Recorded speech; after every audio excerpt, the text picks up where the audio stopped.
Jeff, we always love our union talk. Let's go to the source of where it all actually begins for the union. Director of Academy and Professional Development for the Philadelphia Union, Tommy Wilson, joins the show. Tommy, thank you so much for the time today. Yeah, pleasure to be on, gentlemen. Look forward to it.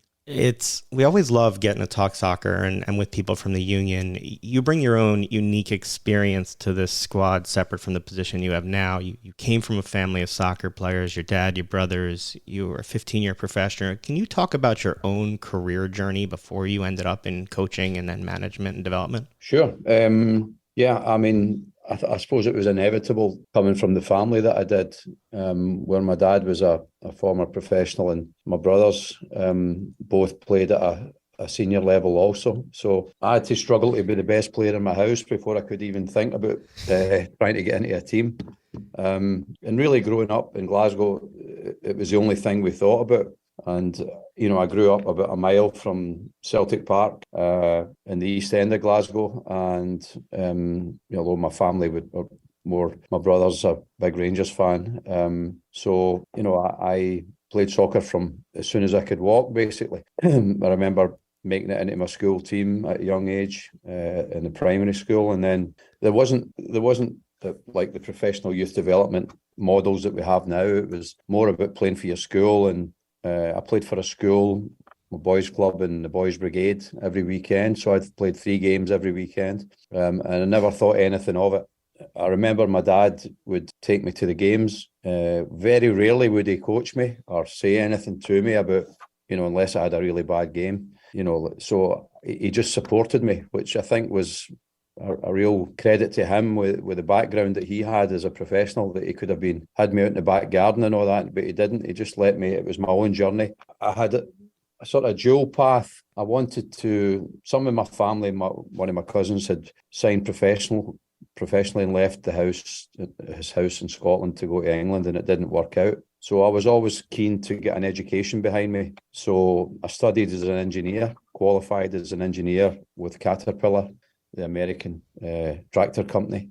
And at the same time, when I graduated, after 4 years, I had the chance to go pro with St Mirren or stay in engineering. And I chose to go into soccer full time. And I guess the rest is history. I played, for the most part, in the Premier League in Scotland, played for the national team at under 21 level, won the Scottish Cup, played around 400 professional games and scored 1 goal. So you understand that I'm a defender, and I probably should have scored a few more goals than that. But towards the end of my career, I travelled in a car from Glasgow to Dunfermline, who were in the Premier League at the time, with Billy Davis, who became a manager in the English Premier League, Ian McCall, who became a manager in the Scottish Premier League, and David Moyes, who's still a manager in the English Premier League. So the 4 of us talked about nothing but soccer and coaching. So we all went into coaching really early, and it was natural for me to do that.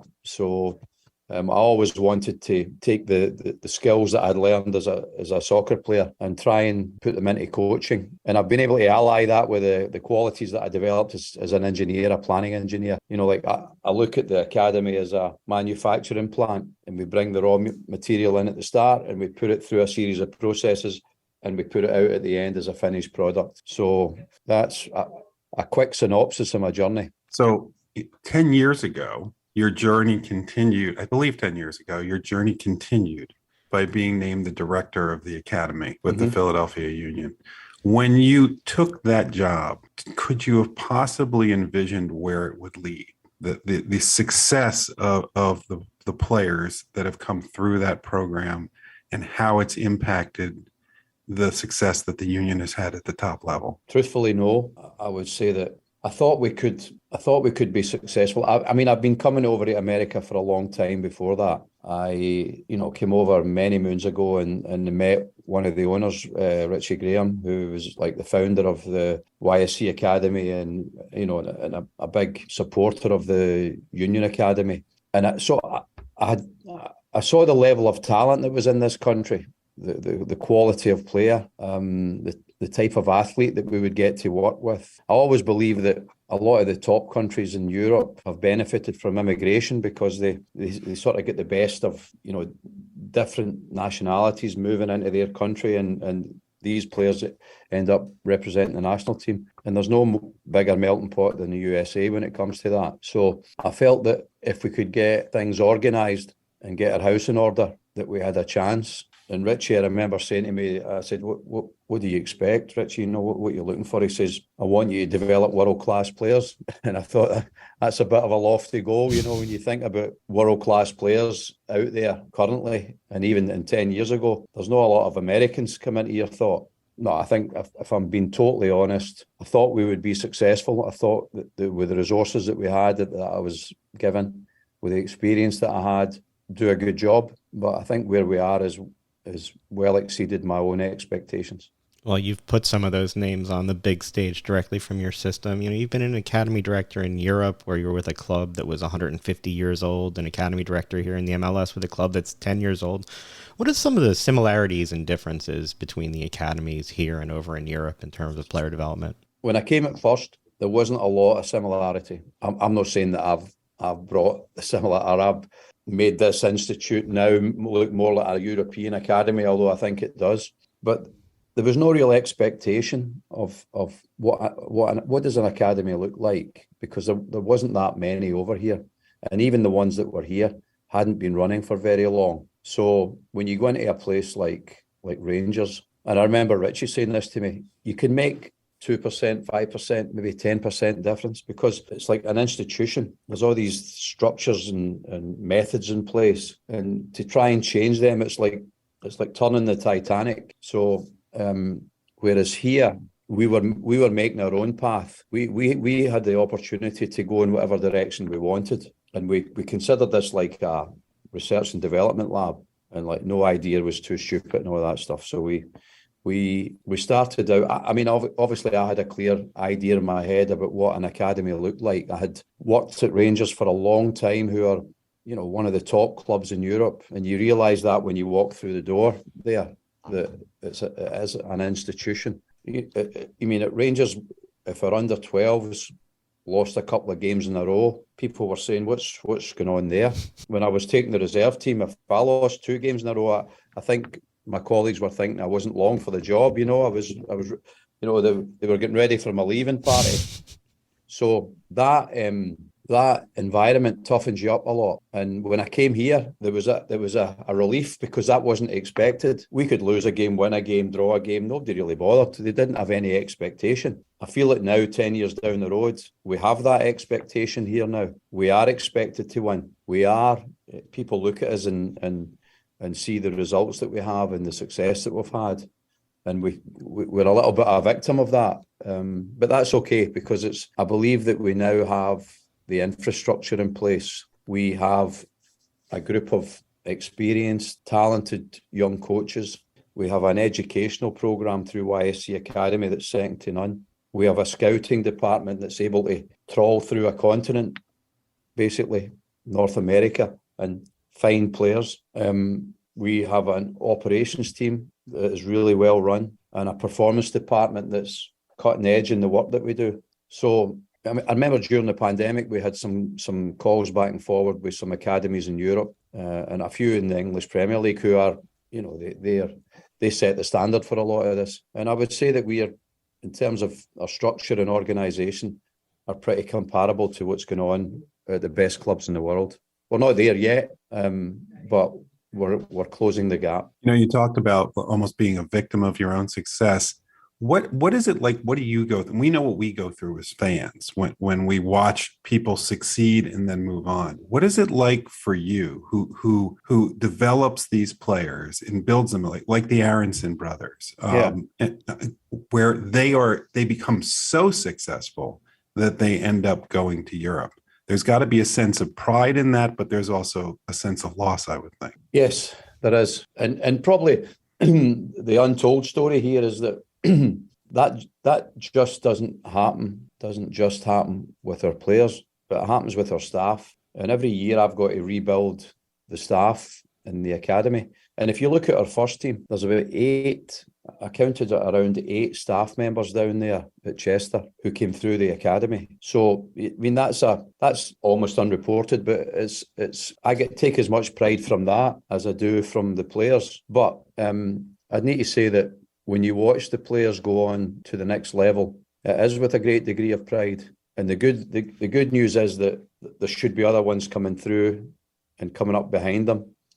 And it's my job to make sure that, not my job, it's our job to make sure that the ones coming up behind are every bit as good, if not better, than the ones that went before them. Like the first player we moved on was Derek Jones, who was a fluke. We found him by accident. We played a friendly game. We put together an under-18 team of players that hadn't been playing a lot, and we played against Lone Star, a local team, a local men's team. The best player in the field was this young midfield player, and I said to the coach, "What age is he?" And he said 16. So we brought him in. We took him out of his environment. We put him into the club. We put him into a residency at that time.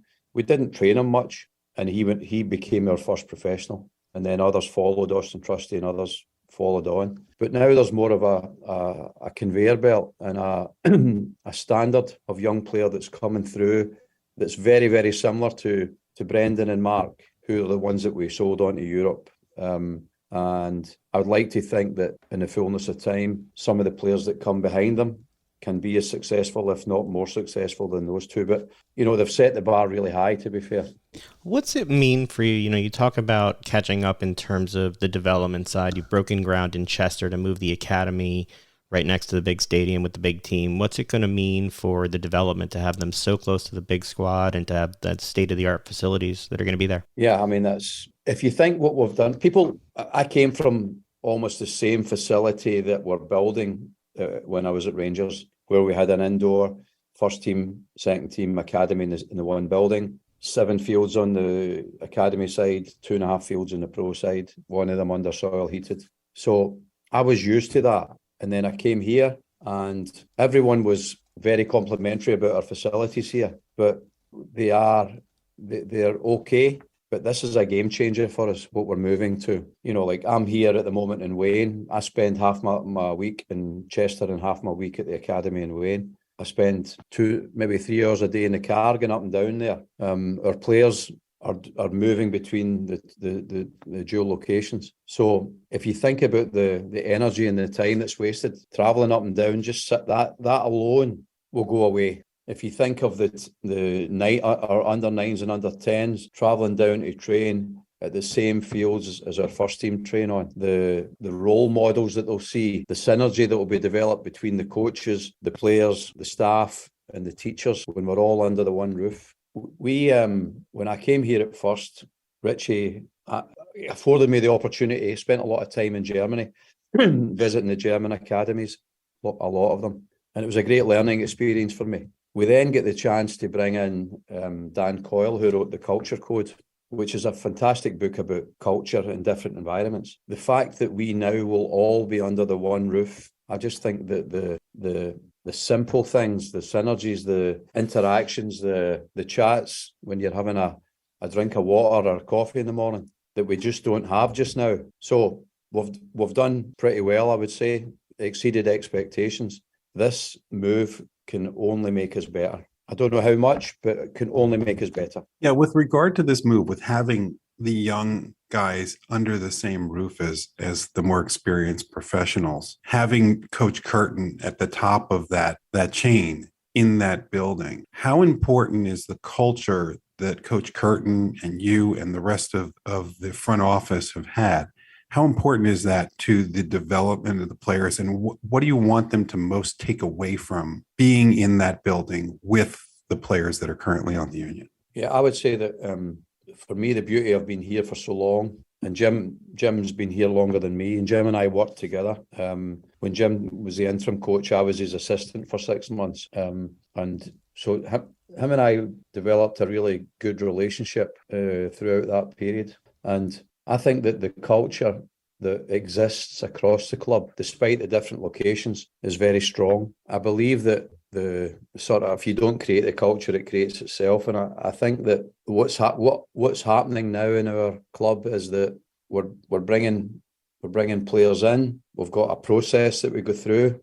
When a young boy is going to sign for say we bring a 10 or 11, 12-year-old in, Jim Curtin's one of the guys that meets that player and his family. We all speak the same language. There's a sort of a coaching vocabulary that permeates through the club, where we are synonymous for development. Everyone has bought into it. Our club works incredibly hard off the field to generate income, and we're really good at spending it.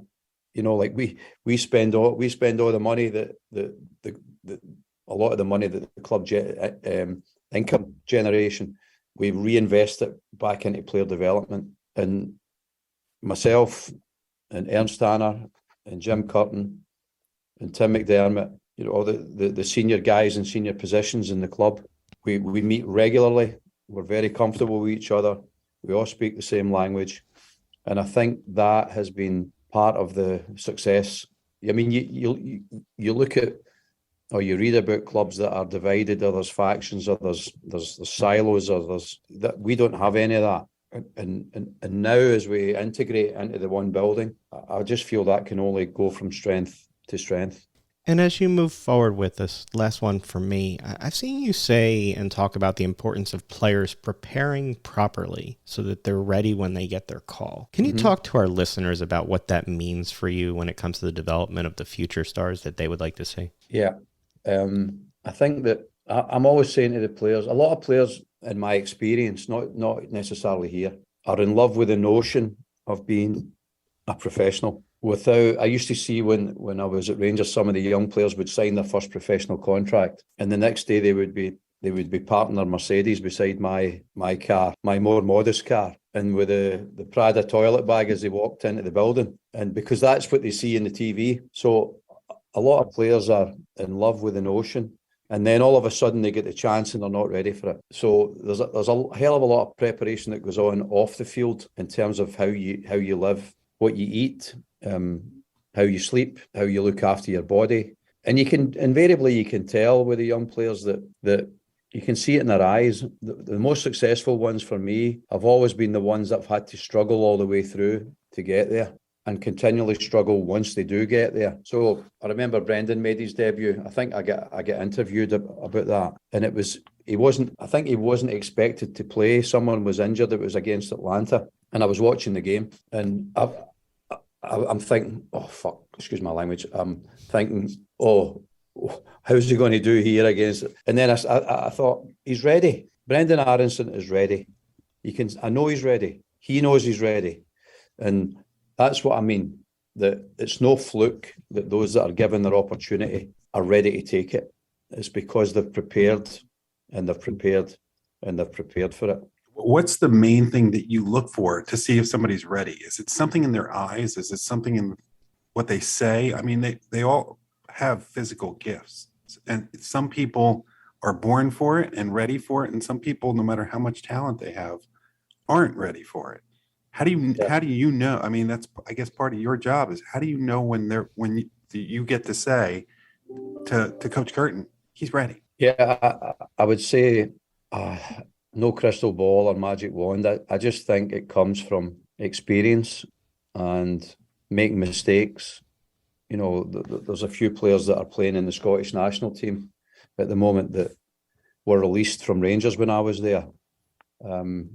And that, I think you need to make a couple of mistakes and we were always encouraged to put your name to a player. You know, if you know, the senior managers and coaches in Scotland or at Rangers would come and say, who's next? Put your name to a player and tell me who's going to be the next top one. So I think you just have to back your judgment. We're around them so much. We spend so much time together. We practically live together. You know, you see the players in the morning, you see them in the school, you see them in the afternoon, you live with them in hotels, you see them in all different walks of life, you know, different aspects of their life, how they handle setback, how they handle injuries, how they handle problems at home with their family. And you know which ones have the resolve to handle it. And I think that's a product of the environment that we're in here. Director of Academy and Professional Development for the Philadelphia Union, Tommy Wilson, thank you so much for the time. We've seen what you've done with what you have in the first 10 years. We can't wait to see where you go next with what's being built here. Best of luck with everything. Thank you. Pleasure. Tommy, thank you so much for the time. We really appreciate it.